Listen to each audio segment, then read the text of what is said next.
So what I'll be talking about are sort of two subjects that are quite closely related. And they all involve the Ago proteins. You could recall from yesterday I talked about events early in the development of the frog. That first of all, you have maturation of the oocyte to an egg, fertilization, and the embryo develops with cell division, making DNA and protein, but no significant amount of RNA until about the mid-blastular transition, after about 7 or 8 hours of division. And but just before that occurs, there is a very robust synthesis of pre-miR427, which results in the accumulation of huge amounts of one particular microRNA, 427. We calculate it's about 10 to the 9th per embryo, so that would make it of the order of 10 to 5, 10 to the 6 per cell. So there's a very high amount of that. And in the process, this RNA that accumulates promotes the deadenylation of selected maternal messenger RNAs that have the target sequence in them. Now, yesterday I emphasized microRNAs, but there's and the deadenylation that occurs there. But today I'm going to talk more about small interfering RNAs, siRNAs, and the microRNAs pair with their target in an imperfect manner.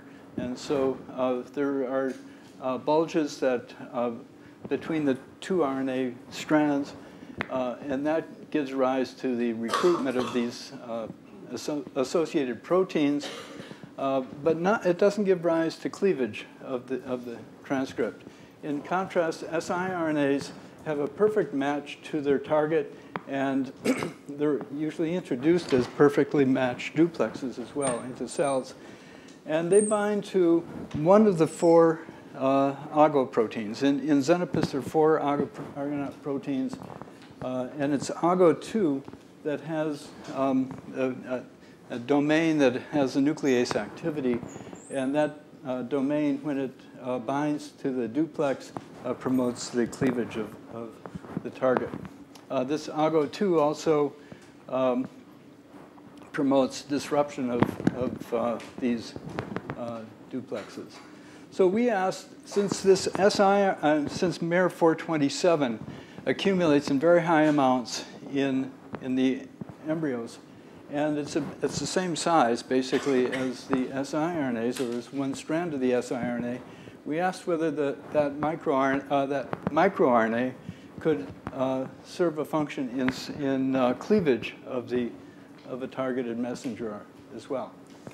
And to do that, we designed a test here.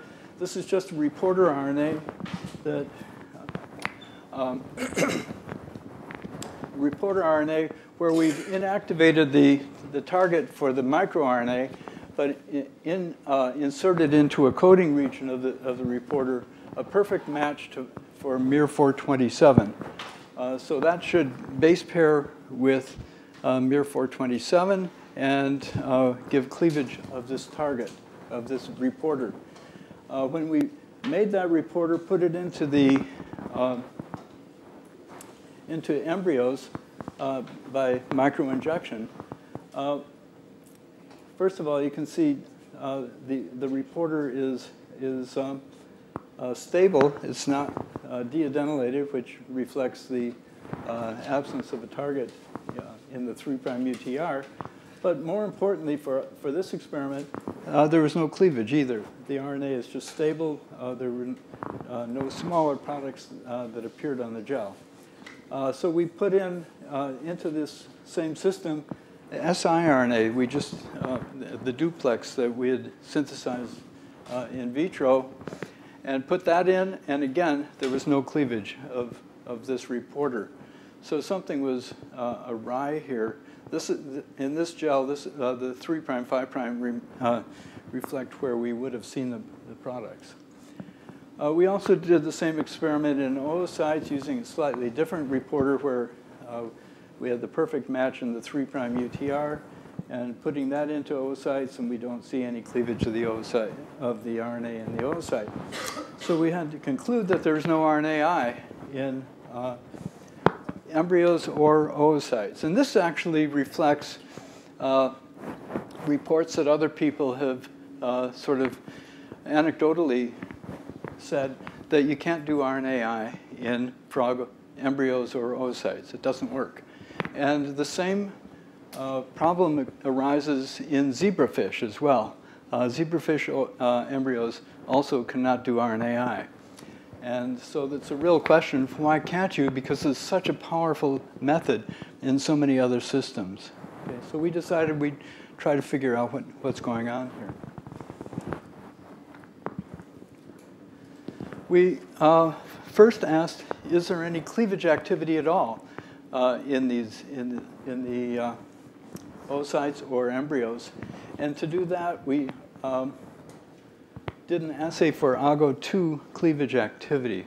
Now, I said the other day, and you've heard this several times, that dicer is necessary for the final cleavage. What?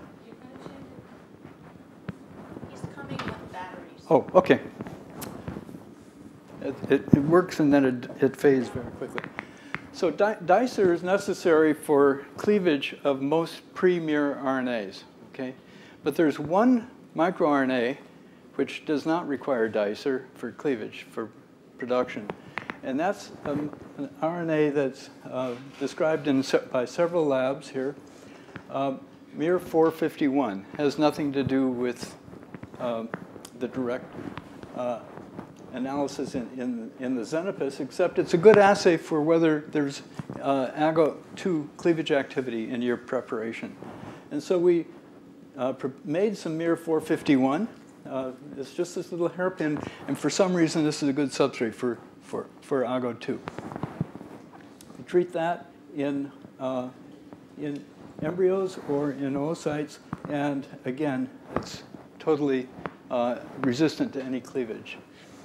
So there's no detectable Ago2 activity in these cells, okay? And that would explain why you don't get any RNAi, because they lack the enzyme to carry out the activity. Well, we then asked whether, what about the level of the Ago proteins in the Xenopus system? And here we've just done Western blots analysis of the RNAs in, the proteins, Ago proteins in oocytes or in embryos. And focus first on the, let's see.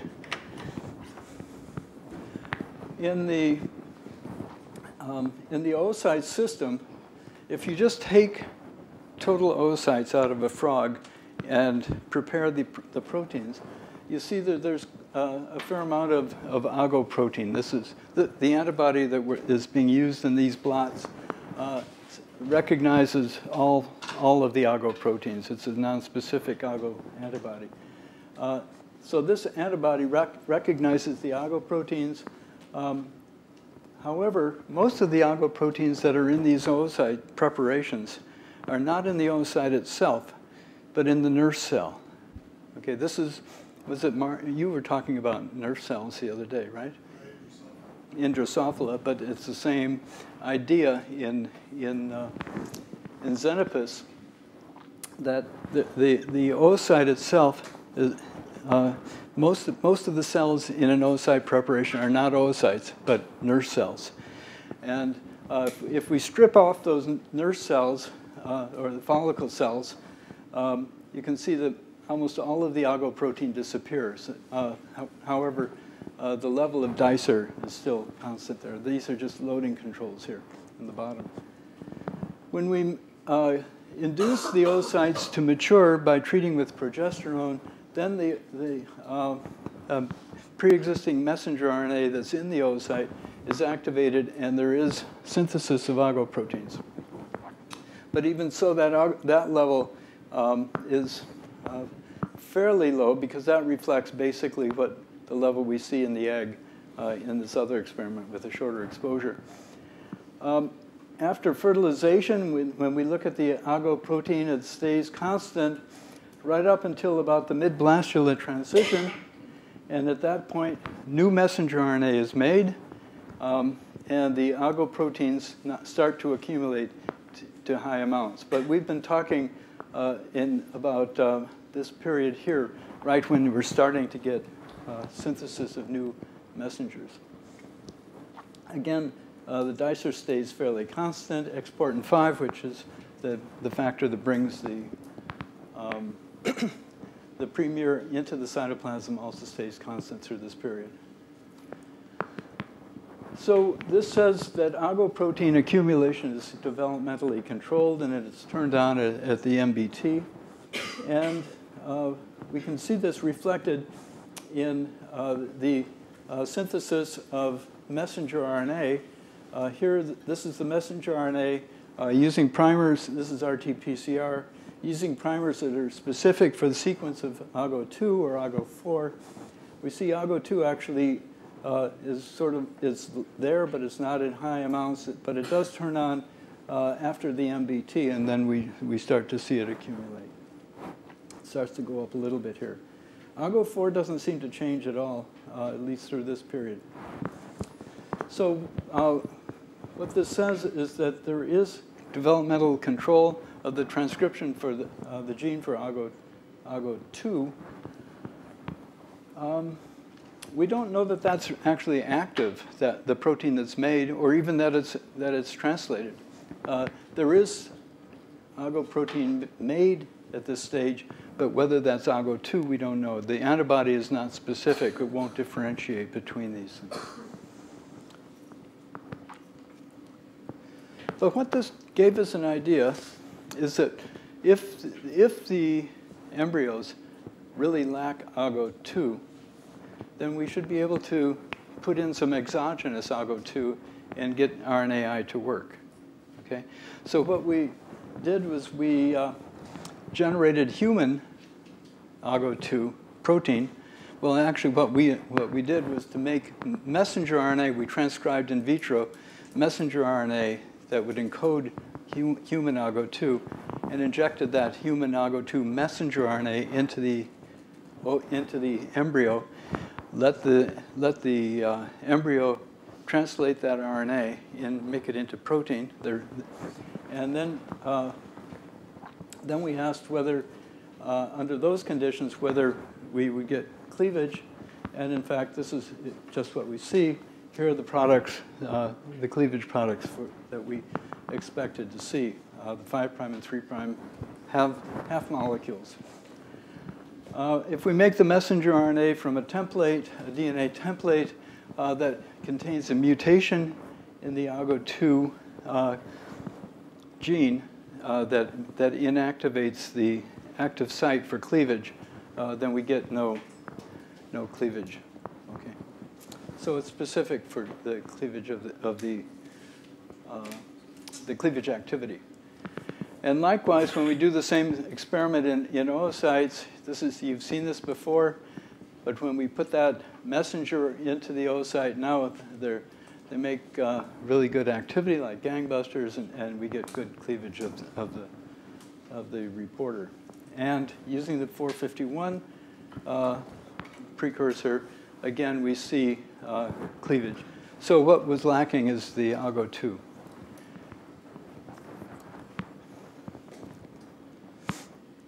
This experiment here also shows that the protein was made in this experiment because the precursor was not degraded. It's actually stabilized by having the mutant form of the Ago2 protein that we made. So now this allows us and others to do RNAi in Xenopus. We're focusing on the Xenopus system. Other labs, after we've told them about this, labs that work in zebrafish are now trying it in the zebrafish system to see if they can use it. Because it's such a powerful method, it's really important to have people use it. We asked next whether the this expression of the exogenous Ago2 changes or is detrimental to the embryo, and as far as we can tell, it is not. We've just taken these embryos. These are the controls. These are the ones that got the Ago2 message. They seem perfectly normal. If you look really carefully, you can see them smiling here. Okay, and this just shows that in fact we did make the protein was being made in the system here. Not shown here, but the maturation of the oocyte is unaffected by the Ago2. So now the question arises, and we have no answer for this question. I'd love to get an answer from the audience. Why do the embryos now make Ago2? Why have they decided, or whoever decided, why are they not making Ago2? Because most organisms have Ago2 at all stages, even at, just after fertilization. We don't know the answer to that question. But we have now taken this observation and asked, does this really work in real life to change a developmental pattern? Can we investigate messengers in real tadpoles? So now what we have here is, this is a non-injected tadpole at stage 34. Here we've injected siRNA that's specific for a protein, making a protein that's developmentally controlled, and it is important for setting up the developmental pattern. And you can see the siRNA does nothing to these embryos. However, when we put in the siRNA plus Ago2, the human exogenous Ago2, now we get all sorts of defective embryos. And these are very representative of what has been known from other experiments, are the phenotype of embryos where they have a defective FOXD3, it's called, where the FOXD3 gene is defective. That's how the gene was first analyzed, and now we can replicate that. We can make a phenocopy basically by putting in the RNAi and the Ago2. And we've done that with another developmentally controlled gene, VENT1 and VENT2, which are involved in setting a body pattern. And when we do that, we see that we have a gain in function here of a different body pattern. And so this says that it works on two different developmentally controlled genes. So now we're in a position, now we can start to ask questions about these factors that play an important role early in development. So we felt pretty good about that part of it. But then we also said, what happens if we put in higher amounts of the siRNAs into embryos? And this is in the absence of any exogenous Ago2 message now. So now we're just looking at the effect of siRNA itself.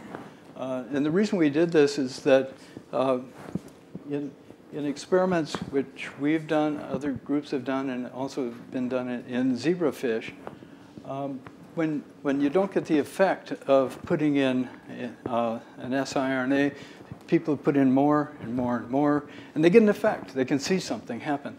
But you don't know that it's specific for the siRNA that you're putting in. And in fact, you can see here that when we put in elevated amounts of siRNA into the embryo, we do get a phenotype here. And this phenotype is smaller head, smaller eyes. They're probably retarded, among other things. Okay, they don't survive very well. And it's a shorter body. It doesn't show up in this slide. So siRNAs do affect the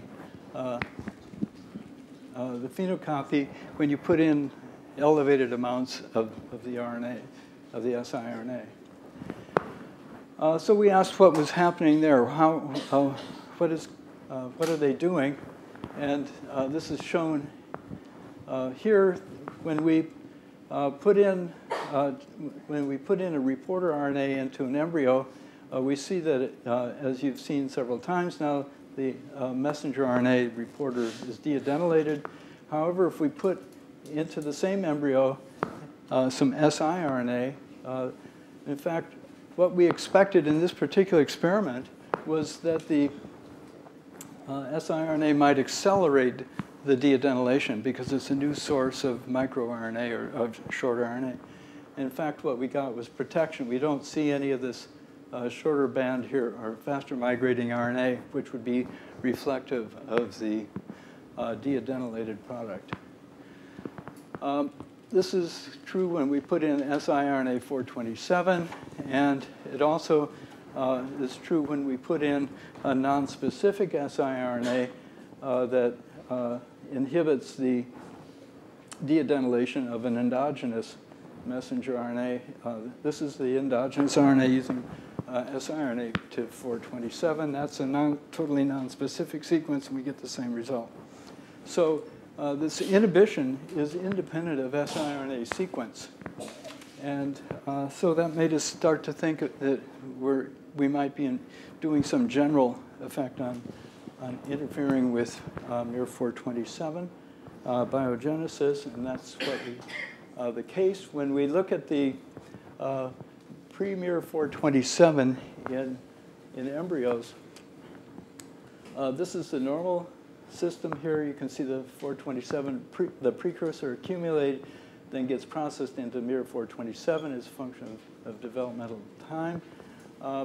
When we put into these same embryos non-specific siRNA, the precursor remains. It actually gets a little bit higher. You don't see it here.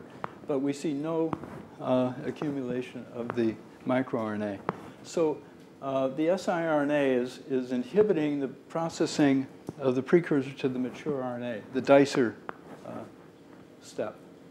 And this was using a fairly high dose of siRNA, but it's dose dependent. So we're titrating out something.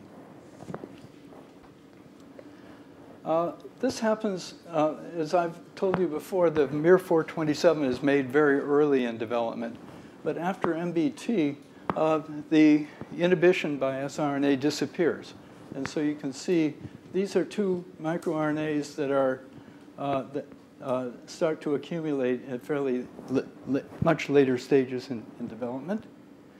And even in the presence of siRNA, they continue to accumulate, in contrast to what we see with the early microRNA. So that says that something is happening at MBT that is going to be a suppressor of this inhibition. And the best candidate, of course, is the Ago proteins. Okay, at least it's a good candidate. So we sort of repeated the same experiment that you saw before, looking at dicer activity. This is now with much lower amounts of siRNA as an inhibitor. But here's the control. We get good processing of the precursor to the mature. In the presence of the non-specific siRNA, you get a greatly reduced amount of processing. But if we now introduce into these embryos the messenger RNA for making human Ago1, 2, or 4, we see rescue of the processing. So any one of these microRNA of Ago proteins can rescue and counteract the inhibition. TRBP is a double-stranded RNA binding protein, which we make as a control, and that does not rescue. And so it's not just that these Ago proteins are binding to double-stranded RNA, the siRNA. There's some specific activity that they have that allows them to suppress the inhibition.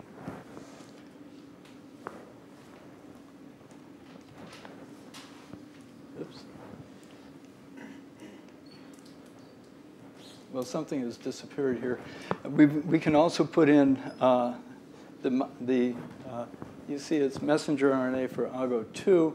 We can also put in the messenger RNA for the defective Ago2, and that is also able to rescue the activity. So what we feel is happening here is that the Ago proteins are probably necessary for product release from dicer. And after dicer is cut, the precursor, it has to release the product, and probably Ago proteins will support that release, promote the release. But if the system is flooded with an siRNA, the Ago proteins will bind to the siRNA as well as to the product, the dicer product, and in that case won't be available for recycling the dicer, and that's what we think is probably happening here. Okay. Now, in the RNAi experiments that I talked about at the beginning of the talk, we're supplementing the system with exogenous Ago2 protein, and so that overcomes this kind of inhibition. Okay, it allows for the removal. Okay, so in summary, what I've told you is that accumulation of Xenopus Ago proteins is developmentally controlled. Turns on both at maturation of the oocyte and at the MBT. And both oocytes and early embryos require expression of exogenous Ago2 in order to support RNAi. And finally, that the excess siRNA, if you just put that in, you can inhibit dicer activity. So we've actually used this as a convenient experimental tool to inhibit dicer cleavage of precursors when we want to do that. And we suspect it's product release. We haven't shown that yet. Questions remain. As I mentioned before, why is Ago2 activity developmentally regulated? What's wrong with having Ago2 present in the early stage? We can't see any phenotype when we do make it. Really, what step in the dicer process is inhibited? We haven't shown that. We just suspect that it's product release. And it will be very interesting to see whether siRNA toxicity that's observed in RNAi experiments in zebrafish reflect the same kind of phenotype, and whether it can be overcome with, in the same way with exogenous Ago proteins. And with that, I'll stop and take some questions. Thank you.